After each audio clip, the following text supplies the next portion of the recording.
достар, бүгін сіздермен котлет жасайтын боламыз гарнирмен бірге.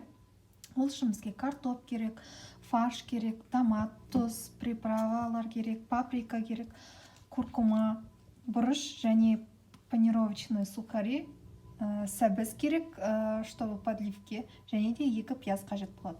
1 жұмыртқа қажет болады. Ең картоптың үстіне су қойып, тұз салып, суға пісіріп аламыз.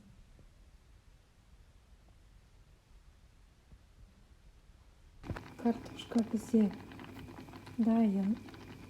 Енді осыны өшіріп, суытуымыз қажет. Картоп суыйгенше біз пиязды тураймыз. Пиязымызды турадық, енді табаға май құйып қыздырамыз. Қуырамыз.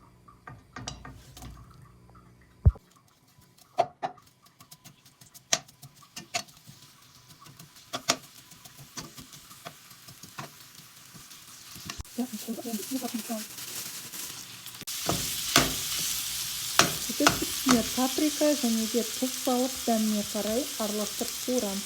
Қуырылып бітті, енді картопты езіп дайындаймыз. Картопты еземіз. Картошканы езіп болдық. Енді үстіне 2 ас қасық крахмал мен 1 жұмыртқа қосамыз. Крахмал саламыз и жұмыртқа саламыз. Панировка жасайтын болсақ, ол үшін езілген картоп, жұмыртқа, панировка, ұн және де қуырылған фарш қажет. Осылай шығу қажет.